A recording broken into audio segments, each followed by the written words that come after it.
सर्वश्रेष्ठ एग्जाम दे पाएंगे और अपना बेस्ट रिजल्ट ले पाएंगे। आप केमिस्ट्री के सभी सेट में, ऑलमोस्ट सभी सेट में पेपर इजी टू मॉडरेट ही रहा है। हो सकता है जेईई मेन अपनी फ्लेवर में कुछ चेंज करे, आप उसके लिए भी तैयार रहें। मैं ऐसा नहीं कह रहा हूँ इस इन्फॉर्मेशन का लॉजिक नहीं, इसका भी लॉजिक है। बच्चों कई बार तो एग्जाम में बैठे बैठे याद आता है, हाँ मेरे नोट्स में कोने में लिखा हुआ था, सही कहा मैंने। लेकिन कुछ क्वेश्चन ऐसे भी जो आपको परेशान करेंगे। देखिए आप ये 2019 जनवरी। हेलो जेईई एस्पिरेंट्स, जैसा कि आप सभी को पता ही है कि जेईई की डेट्स चेंज हो चुकी हैं और रिवाइज शेड्यूल से आप अपडेटेड ही होंगे। उसी कॉन्टेक्स्ट में आज हम आपको अपडेट करने आए हैं। आज टीम एलन आपको गाइड करने के लिए रेडी है और सब्जेक्ट वाइज क्रम में मैं कपिल वाधवा इनऑर्गेनिक केमिस्ट्री के लिए आज आपको कुछ इंपॉर्टेंट टिप्स देने वाला हूं। इन टिप्स की मदद से आप इस जो टाइम मिला है, आपको एक्स्ट्रा टाइम मिला है, इसका बेस्ट यूटिलाइजेशन करते हुए आप अपना सर्वश्रेष्ठ एग्जाम दे पाएंगे और अपना बेस्ट रिजल्ट ले पाएंगे आप। तो मैं सब्जेक्ट की शुरुआत करूं बच्चों, उसके पहले एक छोटा सा पॉइंट आपसे शेयर करना चाहूँगा कि इस तरह की जेईई मेन और एडवांस ओरिएंटेड वीडियो जो हैं आगे से हमारे एलन जेईई नाम से जो चैनल बना हुआ है उस पर ही अवेलेबल होंगे। तो आप उस चैनल को सब्सक्राइब करें और लाइक करें। तो बच्चों अब आता हूँ मैं जेईई पर। सबसे पहले आज स्टार्ट करता हूँ मैं जेईई मेन 21 के बारे में, क्योंकि जेईई मेन 21 और 22 काफ़ी मैच करने वाले हैं। दोनों का पैटर्न ऑलमोस्ट सेम है, उसके बारे में बात करेंगे हम। जेईई मेन में 21 की बात करूं अगर, तो 21 में पैटर्न क्या रहा था। 30 क्वेश्चन आए थे, 20 ऑब्जेक्टिव क्वेश्चन थे और 10 क्वेश्चन थे उसमें इंटीजर वाले, उसमें से 5 क्वेश्चन करने थे और लगभग वही पैटर्न इस बार भी फॉलो हो रहा है। तो पहला पॉइंट तो आपको ये कहना चाहूँगा, जो हमारा पिछले साल का एक्सपीरियंस है, मैं ये कहूँगा कि केमिस्ट्री के सभी सेट में, ऑलमोस्ट सभी सेट में पेपर ईजी टू मॉडरेट ही रहा है। फिजिक्स और मैथ्स की तुलना में थोड़ा सा इजियर साइड ही बताया बच्चों ने। हाँ, किसी सेट में ऐसा हो सकता है कि थोड़ा केमिस्ट्री डिफिकल्ट साइड चलेगी हो, लेकिन ओवरऑल मॉडरेट टू इजी ही कहूँगा मैं। ठीक है बच्चों, तो ये तो हुई सब्जेक्ट के डिफिकल्टी लेवल की बात। अब मैं एक बात और आपको अपडेट करूं कि केमिस्ट्री के अंदर पिछले साल ऐसा हुआ था, क्या था कि ज़्यादातर सेट में इनऑर्गेनिक और ऑर्गेनिक के क्वेश्चन सेक्शन 1 में ज़्यादा थे, सेक्शन 2 में ज़्यादातर फिजिकल कवर हुई है। ऐसा होने से क्या हुआ, मैं ऐसा नहीं कह रहा हूं कि ऑर्गेनिक का क्वेश्चन सेक्शन 2 में नहीं था, बहुत कम, 1 या 2, ऐसे ही इनऑर्गेनिक का 1 या 2, मैक्सिमम वेटेज वहां फिजिकल केमिस्ट्री का ही था। इससे क्या हुआ, इससे बच्चों को फिजिकल केमिस्ट्री में चॉइस मिली। उसको एक क्वेश्चन नहीं आता तो दूसरा किसी टॉपिक का क्वेश्चन है वो कर सकता है, लेकिन इनऑर्गेनिक और ऑर्गेनिक में बच्चों को चॉइस नहीं मिली, उनको वो क्वेश्चन करना ही होगा, क्योंकि ऑप्शन ऑब्जेक्टिव क्वेश्चन तो ऑप्शन ही नहीं ना, इंटीजर सेक्शन में ऑप्शन थे आपके पास। तो ये हमारे सब्जेक्ट के नेचर की वजह से ऐसा हुआ है। मैं ऐसा नहीं कह रहा हूं कि इस बार भी ऐसा होगा, लेकिन अभी तक के पैटर्न समझ के लग भी रहा है ऐसा। हो सकता है जेईई मेन अपनी फ्लेवर में कुछ चेंज करे, तो आप उसके लिए भी तैयार रहें। ठीक है बच्चों, ये तो हुई जेईई मेन पेपर के बारे में बात। 21 वाला मुझे लग रहा है 22 का भी पैटर्न ऐसा ही, तो ऑलमोस्ट आप उसके लिए प्रिपेयर रहें। अब ये हमने एक स्लाइड बनाई है जिसके अंदर 2019, 2020 और 2021 के सभी सेशन के पेपर को हमने काउंट किया कि इनऑर्गेनिक का आखिरकार वेटेज रहा कैसा है, क्या क्या रहा है। तो हमने एक बात नोटिस की है वहां पर कि सबसे ज्यादा वेटेज जो है केमिकल बॉन्डिंग और कोऑर्डिनेशन केमिस्ट्री का ही रहा है। देखिए आप सभी, ये 2019 में हाईएस्ट 22% इसका रहा है, 21% कोऑर्डिनेशन केमिस्ट्री का रहा है। यहाँ देखिए आप इधर भी ये 19.85% और यहाँ 26%, 27% ऑलमोस्ट कोऑर्डिनेशन केमिस्ट्री से रहा है। सेम यहाँ पर भी 21 में भी आप देख रहे हैं ये रेशियो मेंटेन है। अगर मैं सबसे कम की बात करूँ तो एफ ब्लॉक के क्वेश्चन थोड़े कम रहे हैं। देखिए आप, हालांकि एफ ब्लॉक है भी छोटा सा चैप्टर, कम रहे हैं उसके अंदर, लेकिन स्ट्रेट फॉरवर्ड क्वेश्चन उसमें से भी आए हैं। इसका पीडीएफ इमेज हमारे साथ इस लिंक में, इस वीडियो के साथ जो डिस्क्रिप्शन उसमें अवेलेबल होगा, आप चाहें तो डाउनलोड कर सकते हैं, देख सकते हैं, आसानी से एनालिसिस कर सकते हैं इसका आप। ठीक है बच्चों, अब मैं आता हूं मेरे स्पेसिफिक इनऑर्गेनिक केमिस्ट्री के लिए आपको किस तरह से प्रिपेयर करना है। देखिए बच्चों, मैंने आपके लिए जो सोचा है कि किस तरह से प्लान करने पर आप आसानी से अपना स्टडी प्लान कर पाएंगे और आसानी से आप जेईई मेन की अटेम्प्ट 1 को एकदम बेहतरीन तरीके से हैंडल कर पाएंगे। देखो भाई, सब्जेक्ट का नेचर आपको पता है, पहले मैं इसी भी बात करना चाहूँगा। बहुत से बच्चों के दिमाग में होता है इनऑर्गेनिक केमिस्ट्री में तो हम कैसे पढ़ें, तो आप दिमाग में रखिए अपनी बात कि हमारे सब्जेक्ट में 2 बातें हैं, लॉजिकल पार्ट भी है और इन्फॉर्मेशन भी, दोनों की कॉम्बिनेशन से ही आपको काम करना होगा। मैं ऐसा नहीं कह रहा हूँ इस इन्फॉर्मेशन का लॉजिक नहीं, इसका भी लॉजिक है, बट आईआईटी जेईई पूछता ही, आईआईटी जेईई या जेईई मेन जो है उसको पूछता है उस इन्फॉर्मेशन को, है ना।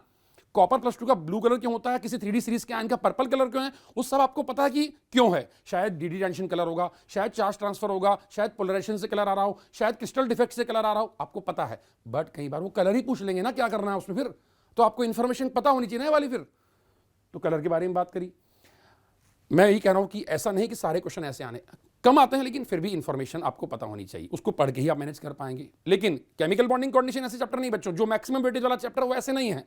वहां पर आपको VACPR बहुत लॉजिकल है, MOT लॉजिकल है, ये सारे चैप्टर आसानी से, कोऑर्डिनेशन केमिस्ट्री में सब कुछ मैक्सिमम लॉजिकल है, आपको ऐसे लोड नहीं आएगा। कुछ चैप्टर में ऐसा होगा, तो उसी के लिए बोल रहा हूं बस समय। ठीक, तो नेचर ऑफ सब्जेक्ट के बारे में बात करी, आप लॉजिकल पार्ट पे फोकस करें ना अगर, तो भी आपका इनऑर्गेनिक के 80% क्वेश्चन सही हो जाएंगे। क्या बात कर दी आपने। अब बात करता हूं स्टडी मटेरियल की। जब हम पढ़ते हैं तो हमारे पास क्या क्या मटेरियल है वो पता होना चाहिए आपको, और उसको किस तरह हैंडल करना है। सबसे पहले मटेरियल आपके पास नोट्स हैं।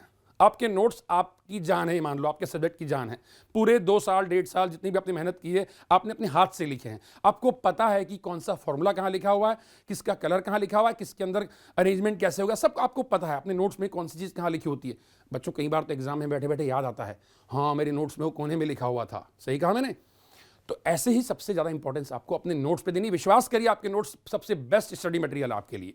चाहे आप कहीं से भी आपने नोट्स बनाए हो, आपके नोट्स 2 साल की मेहनत सबसे बेस्ट है। ठीक, उनको बार बार पढ़िए, वही सबसे इंपॉर्टेंट है। एनसीईआरटी बुक्स, एनसीईआरटी बुक्स की इंपॉर्टेंस इनऑर्गेनिक केमिस्ट्री मेरे सब्जेक्ट में जेईई मेन के लिए तो बहुत ज़्यादा है। कुछ टॉपिक्स के लिए मैं स्पेसिफिक बात करूंगा अभी, जैसे ब्लॉक केमिस्ट्री, आपको एनसीईआरटी की लाइन टू लाइन रीड करनी ही होगी, तो ही फायदा होगा। अब सर हमने पढ़ तो लिया, नोट्स भी पढ़ ली, एनसीईआरटी भी पढ़ ली, मैं फिर बोलूंगा ऐसा नहीं कि ब्लॉक केमिस्ट्री एनसीईआरटी से पढ़ना। अगर टाइम मिले तो कोऑर्डिनेशन हुआ, ऐसे चैप्टर भी रीड कर लेंगे, तो आपको लिखने की लैंग्वेज समझ में आती है कि एग्जामिनर कैसे लिखता है क्वेश्चंस को। ठीक है बच्चों, अब आपने पढ़ भी लिए, नोट्स पढ़ लिए, एनसीईआरटी पढ़ ली। सर मैं क्वेश्चन कैसे करूं, मैंने पढ़ा है उसमें, मैंने कितना ग्रास्प किया, मुझे पता कैसे चलेगा। बेस्ट तरीका बताऊं आपको, एनसीईआरटी एग्जाम्पलर भी अवेलेबल है। एनसीईआरटी एग्जाम्पलर में क्वेश्चन भी एनसीईआरटी से ही फ्रेम किए गए हैं। आप उठाइए, और बहुत सारे क्वेश्चन, अच्छी बात ये उसमें बहुत सारे क्वेश्चन के तो सोल्यूशन तक दिए गए हैं पीछे अच्छे से। आप पढ़िए, समझिए, उनको टिक करिए, कितने क्वेश्चन हुए कितने नहीं हुए, एनालिसिस करिए, कितनी बार मुझे वापस पढ़ना चाहिए, कौन सा पॉइंट रह गया उसको, जैसे क्वेश्चन रुका आपका, आंसर देख के हाँ गलत हो गया कोई बात नहीं अब सही कर लूंगा, नहीं, उससे रिलेटेड थ्योरी पढ़ने के लिए वापस से एनसीईआरटी में आइए, आप वहां से सीखिए। उसके सोल्यूशन तो देख लिए, लेकिन एनसीईआरटी में कहां लिखा उसको देखिए आप। ठीक, previous year JEE question, yes, ये भी आपको करने होंगे। इनके बारे में मैं इस वीडियो के एंड में वापस से एक बार बात करूंगा आपसे अभी। तो ये तो ही आपकी, मैंने सब्जेक्ट की प्लानिंग और इसके बारे में बात करी। अब मैं बता रहा हूं आपकी स्टडी को मैं 2 पार्ट में डिवाइड करूं। पार्ट 1 मैंने बताया आपको कि कुछ चैप्टर ऐसे हैं जहां पे आपको बार बार रीड करना होगा, लेकिन ये चैप्टर ऐसे हैं जिनको कम बार रीड करके आपने फॉर एग्जांपल केमिकल बॉन्डिंग में मॉलिक्यूलर ऑर्बिटल थ्योरी पढ़ लिया, अगली बार आपको सब कुछ नहीं पढ़ना है, बॉन्ड ऑर्डर निकालना, बॉन्ड ऑर्डर से लेंथ पे क्या फर्क पड़ता है, स्ट्रेंथ पे क्या पड़ता है, सब आपको आ गया समझ में। बस छोटे छोटे कुछ एक्सेप्शनल केस कोई हुआ तो वो देखने के लिए पूरे नोट्स पढ़ने की जरूरत नहीं है। आपने छोटे पॉइंट कहीं सेव कर रखे हैं, सिनॉप्सिस बना रखा है, उसको पढ़ के ही काम चल जाएगा। ये 3 चैप्टर ऐसे हैं, periodic, chemical bonding, coordination, chemistry, समझ गए। इनको रिवीजन करते समय आपका टाइम कम से कम लगे, इस बात का ध्यान रहे। दूसरा पॉइंट ले रहा हूं मैं, पार्ट 2, बाकी सारे चैप्टर देखिए आप। ब्लॉक केमिस्ट्री लिया मैंने, मेटलर्जी लिया, सॉल्ट एनालिसिस, एनवायरमेंटल, ये चैप्टर ऐसे हैं आपको एनसीईआरटी से लाइन टू लाइन रीड करने होंगे। लाइन टू लाइन रीड करने में मैं यही कहना चाह रहा हूं आपको, एक बार 2 बार भी रीड करने पड़ सकते हैं, अगर टाइम हो तो 3 बार भी रीड करिए। ठीक, ब्लॉक केमिस्ट्री के अंदर रिएजेंट्स पे ज्यादा फोकस करें। जैसे मैं एस ब्लॉक की बात करूं, एस ब्लॉक में NaOH, ठीक है। पी ब्लॉक में बात करूं तो sulphuric acid, nitric acid, ozone, H2O2, bleaching powder, ऐसे केमिकल्स पे ज्यादा फोकस करेंगे। डी ब्लॉक में KMNO4, K2CR27। अगर आपने ये पढ़ लिए ना, आप चेक करिएगा प्रीवियस ईयर क्वेश्चन में काफी सारे क्वेश्चंस तो इस रिएजेंट्स के आसपास ही घूमते रहते हैं। आसानी से आपका प्रिपरेशन इसमें रिएजेंट्स वाला काम हो जाएगा, तो क्वेश्चंस काफी सारे बनने लग जाएंगे रिएजेंट्स की बेसिस पर जो होते हैं। और पता है आपको, इस रिएजेंट्स को पढ़ के आप सॉल्ट एनालिसिस भी काफी सारा कवर कर सकते हैं। सॉल्ट एनालिसिस में रिएजेंट्स की तो इंपॉर्टेंस है, और क्या है यार। हाँ, मेटलर्जी में देखो, मेटलर्जी चैप्टर में मतलब जेईई मेन का पेपर देखेंगे, मतलब आपको खुद फील आएगा, आपकी किस्मत अच्छी हुई तो ओर्स से ही काम चल जाएगा। इसलिए सबसे पहला काम तो ओर्स के फॉर्मूले अच्छे से याद करो, क्योंकि अगर ओर्स पढ़ लिए तो आधा काम तुम्हारा उससे ही हो जाएगा। लेकिन ऐसा नहीं कि केवल ओर्स से ही काम हो जाएगा, आपको ओर्स के अलावा एक्स्ट्रा पढ़ना ही पड़ेगा। एलिंघम डायग्राम से क्वेश्चन आते हैं, डिटेल मेटलर्जी में से भी कुछ क्वेश्चन पूछे जाते हैं, तो पढ़ना तो पड़ेगा वो भी। बट हाँ, ओर्स कई बार आपकी रहा ठीक ठाक तो ओर्स की ऑक्सीजन स्टेट पूछ लेते, इस ओर में मेटल की ऑक्सीजन स्टेट क्या, उससे भी काम चल जाएगा अपना। ठीक बच्चों, पढ़ना सब कुछ है, मैं इंपॉर्टेंट पॉइंट जहां फोकस करें, जो नहीं छोड़ सकते, मैं उसके बारे में बात कर रहा हूं अभी आपसे। हाँ, एनवायरमेंटल केमिस्ट्री बहुत छोटा चैप्टर है, 11 पार्ट 2 में लास्ट चैप्टर दिया है, आप लाइन टू लाइन पढ़िए। आपने अगर मैंने मेरा PDF देखा हो तो उसमें काफी वेटेज था, आप डाउनलोड करके देखिएगा उसको। एनवायरमेंटल का अच्छा खासा वेटेज है, क्वेश्चन बाहर से नहीं आते हैं, उसी की लाइन को फ्रेम किया जाता है। ठीक है बच्चों, तो ध्यान रहे, पार्ट 2, पार्ट 1 में वो चैप्टर और पार्ट 2 के ये चैप्टर मैंने बता दी। उनको हम शॉर्ट नोट से भी काम चला सकते हैं लास्ट टाइम रिवीजन करने के लिए, कम से कम पढ़ के भी काम चला सकते हैं। लेकिन पहली बार तो अच्छे पढ़ना पड़ेगा, लेकिन रिवीजन कम से कम होकर काम चल जाएगा, लेकिन इनका रिवीजन भी पूरा करना पड़ेगा बच्चों। ठीक, आगे बढ़ता हूं मैं। जेईई मेन में किस टाइप के क्वेश्चन आते हैं वो बता ही चुका हूं आपको मैं। क्वेश्चंस तो पीरियोडिक टेबल की बात करूं, इलेक्ट्रोनेगेटिविटी आपके क्वेश्चन आते हैं। 4 पीरियोडिक प्रॉपर्टी, यार तुम्हारे को पता है क्या 4 प्रॉपर्टी के नाम लेता रहा हूं मैं यार। केमिकल बॉन्डिंग में कहां से क्वेश्चन आएंगे? Shape, geometry, dipole moment, MOT, और क्या मैक्सिमम क्वेश्चन यहीं से कवर होते हैं। उसके बाद कोऑर्डिनेशन केमिस्ट्री में फार्मूला बेस्ड लिगेंड के फार्मूले पे क्वेश्चन आते हैं, आइसोमेरिज्म पे आते हैं, वीबीटी पे आते हैं, सीएफटी पे आते हैं। अरे हाँ, एक बात मैं भूल गया, आईयूपीएससी भी तो आते हैं क्वेश्चन कभी कभी। यस, वो भी हम इसके अंदर ऐड कर रहे हैं। आईयूपीएससी नेमिंग पर भी क्वेश्चन पूछे जाते हैं। मेटलर्जी में मैंने बात करी आपसे, और सबसे इंपॉर्टेंट है, और ये 9 मेटल की मेटलर्जी आपको एक बार रिवाइज कर, मतलब क्या करना आप, और फॉर एग्जांपल एल्यूमिनियम का और बॉक्साइट, बॉक्साइट से कंसंट्रेटेड वो बॉक्साइट, बॉक्साइट से एल्यूमिनियम और एल्यूमिनियम से प्योर एल्यूमिनियम, उसमें कौन कौन से स्टेप काम में आ रही है लिख दीजिए। कंसंट्रेट बॉक्साइट करने के लिए बेयर प्रोसेस वगैरह जो काम में आती है उनको लिख लीजिए, छोटा सा एक फ्लो चार्ट बना लीजिए। बस इन 9 मेटल का फ्लो चार्ट बनाते से ही आपका काम शानदार हो जाएगा। ठीक बच्चों, आगे बढ़िए।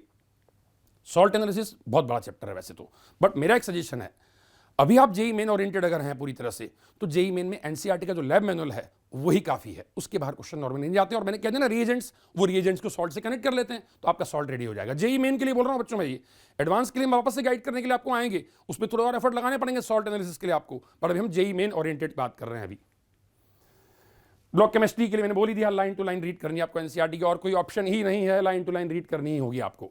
ठीक बच्चों, अब क्वेश्चन कैसे आते हैं बताया मैंने आपको, टॉपिक तो ये सारे कवर होते हैं, अब क्वेश्चन कैसे आते हैं।